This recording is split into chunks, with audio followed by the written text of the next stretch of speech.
Hey everyone, I'm Kim Campbell. Welcome back to my kitchen. Today I want to show you a easy peasy lasagna.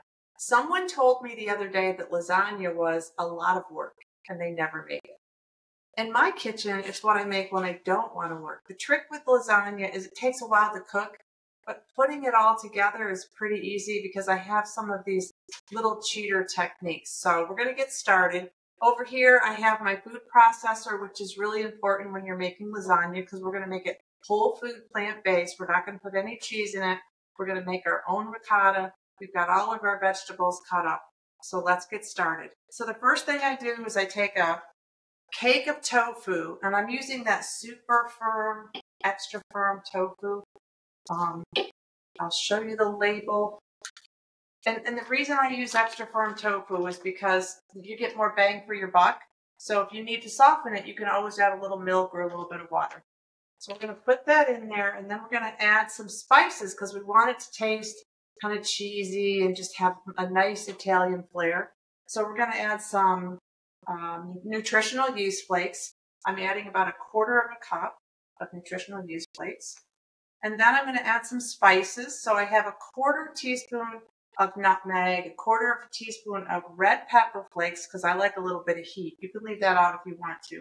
Some salt and pepper and some onion powder. And I'm going to add garlic cloves. I know it looks like a lot. We like our ricotta really garlicky. A little bit of lemon juice to kind of brighten it up. If you want to really brighten it up, you can put some lemon zest in there. So that's what the recipe calls for. And in the Plant Pure Nation cookbook, which is this cookbook, I should have showed you that in the beginning, there's a spinach lasagna recipe. I'm not going to really stick to it though. This is the ricotta cheese recipe, but I'm going to show you how you can just make this lasagna your own. It's really easy. So this is how I'm going to make my own. I love fennel seed, and I discovered it after I wrote the cookbook. I love fennel seed because it gives things sort of I think kind of a sausage flavor. So I'm going to put, I don't know, about 1/2 teaspoon of fennel seeds in there. I toast them and I put them back in here. You don't have to toast them, but it does add more flavor. And then if you want it to be smoky, you can put some smoked paprika in. I'm not going to do that this time, but these are just some things that you can do with the spices.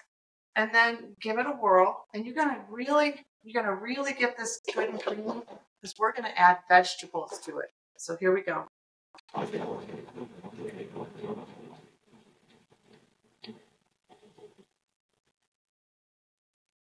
you can see it's dry. So I'm just going to put a little bit of milk in there. Just a splash, maybe a couple of tablespoons roughly. And then blend it again.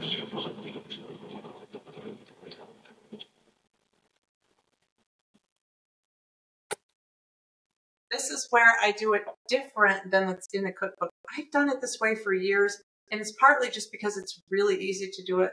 But I get one of those tubs of spinach, sort of the small tub, and I put the spinach right in the ricotta, and I blend it. So it's going to be a green lasagna. My kids used to think that was kind of fun. All right, and then I am going to add a little more milk because it just looks kind of dry. If you use a firm tofu, you might not have the issue I'm having right now. All right, so we'll stop here. This is the hardest part of the whole recipe. You'll see, I promise.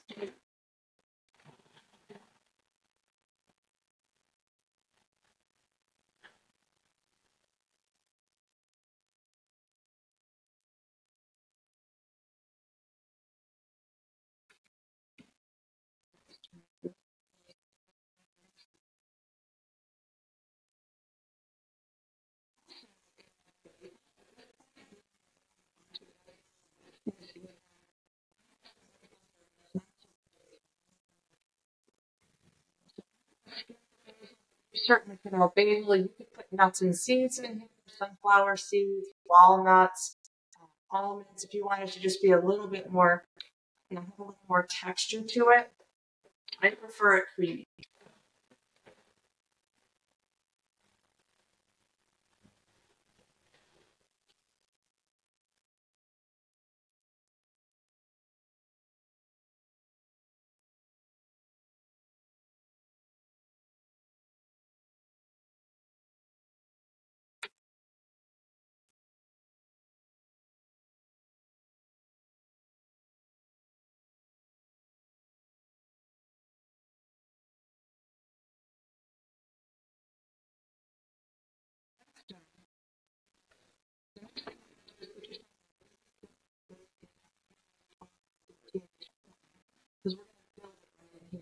A lot of people cook their vegetables ahead. They saute them. You can do that. I used to do that, but I don't do it anymore. So I believe I have 8 ounces of mushrooms roughly. And then this is what I do. I go in my refrigerator to see what I have. So I had a zucchini, and I cut that up into small pieces. And then I had a yellow pepper. You can use a red pepper, a green pepper, whatever you like. So those are my vegetables. You can put peas in it. You can put broccoli. You can get super weird or not. But I just tend to go with what I have. And then I make a sauce. I don't really make a sauce. This is such a cheating lasagna. I feel really guilty because you can stand there and make your own marinara, and that's lovely. But if you want to have lasagna really quick, sometimes I just take a can of, I use the Miraglin because it doesn't have any salt in it. So I take a can of crushed or diced tomatoes. It's a 28-ounce can. And then this is where I cheat. I take a marinara sauce, and I didn't have. We're gonna cut this out. We'll be right back. So, but that's why I'm mixing it with the Miraglin, because you could use 2 jars of marinara, or you can mix it with tomatoes. So, all right. So what we're going to do is we're going to take our tomatoes and we're going to line our pan really well. Got to make sure you get it really coated. And we're not going to cook the lasagna noodles. You're going to just use them right out of the package. This time I happen to get a gluten-free corn and rice blend pasta. I normally get brown rice pasta, but you know, when you're in a mainstream grocery store, I didn't go to Asheville today where they have all the Whole Foods and the fun stores. So I'm just going to use these. So you're going to line this with noodles. It's so fun. You don't have to cook and fall. I kind of think of this as like a noodle sandwich. Lasagna is like a noodle sandwich that's in a casserole pan. So it takes 4 noodles on the bottom layer of this kind. And then we're going to take about half of the ricotta. I'm going to lay it down here. You don't have to get super neat and picky because it's all going to congeal and cook together. Look at how green this is. I'll take the blade out. Yes, the dog is just waiting for somebody to come to our door. All right. Just frost it. This is a fun job for kids. My kids used to do this when they were growing up. I would get everything ready and then they would build the lasagna. And it was really interesting what they came up with.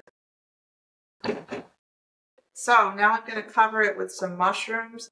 And it looks like a lot.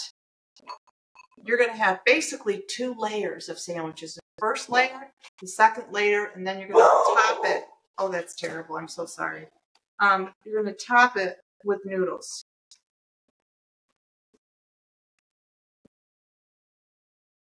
That's about half of the mushrooms. Mushrooms have a lot of moisture, so the moisture in the mushrooms is going to also help to cook the noodles along with the sauce. We're going to add about half of the zucchini. And then we're going to add half of the pepper. Hopefully we can fit this all in the pan. And then we're going to add a little more sauce.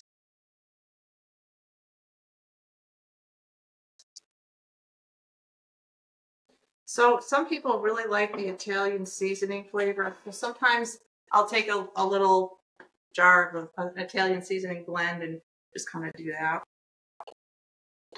If you want a little extra flavor. You got a lot of flavor going on in that ricotta. All right, so we're going to start all over again.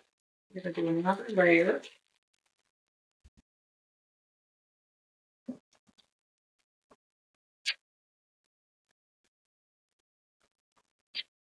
And then we're going to add the rest of the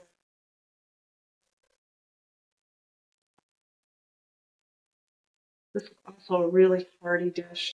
It freezes beautifully, but I'm going to tell you one thing. If you are using gluten-free noodles never freeze well. What happens is when you take them out of the freezer, they fall apart. So if you've bought Amy's or any of those gluten-free frozen lasagnas, you'll notice that. So you can still do it. It just doesn't have the same consistency. So if I'm going to freeze it, I would use whole wheat pasta noodles. And believe it or not, they are very hard to find. I couldn't find them this time. So unless I'm at Trader Joe's or Whole Foods, sometimes you can struggle at a mainstream grocery store. Okay. So then we're going to go ahead and add the rest of our vegetables. This is going to be really full, you guys. But it'll cook down when you get it in the oven.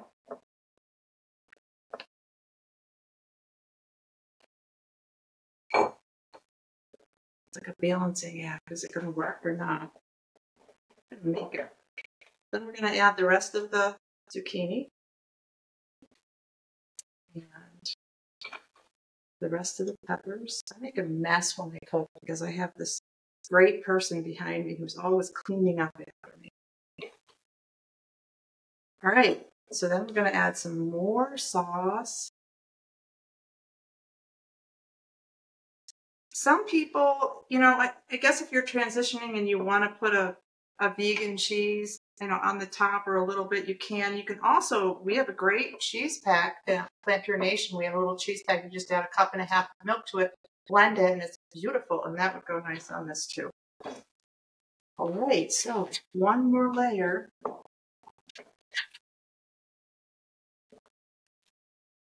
And the noodles expand, so if it doesn't fit just perfectly, it will fit.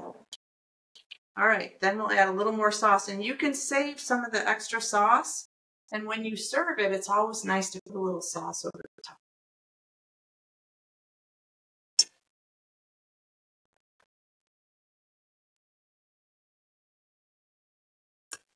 That was so easy to make. So now you're going to cover it. I preheated my oven at 375 degrees. So what I always do, and I know this seems a little odd, because I'm going to cover it with tin foil. Tomatoes have a lot of acid. So when you put the tin foil right directly on the tomatoes, sometimes it will actually disintegrate the tin foil.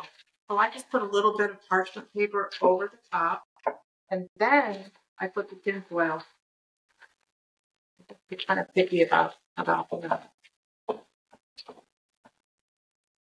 And I'm going to cook it in the oven for about 60 to 80 minutes because your noodles are raw. If you're using brown rice noodles or you're not using wheat, those noodles will cook a little bit faster. But I would say it needs at least 60 minutes. At 60 minutes, you can take the tin foil off and let it just sort of evaporate and cook down without the top on. So I'll see you back here in about 2 minutes, but it'll really be about 75 minutes.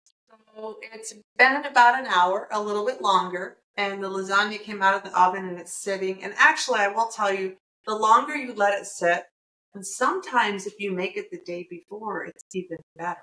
But I took it out of the oven and cut it a little bit and put a little marinara sauce on. I'll add a little extra. I think if you have extra marinara sauce, that's what makes this taste so delicious. So let's give it a taste.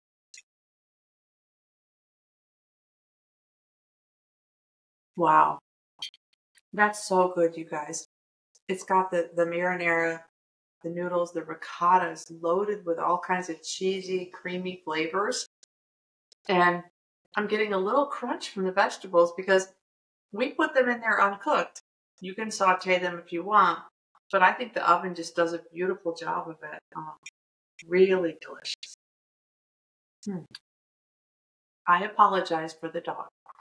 She's actually laying here right now, sound asleep, so I apologize for that. Thank you for joining me, and this is one of my all-time favorite dishes, and I'll see you back here next time.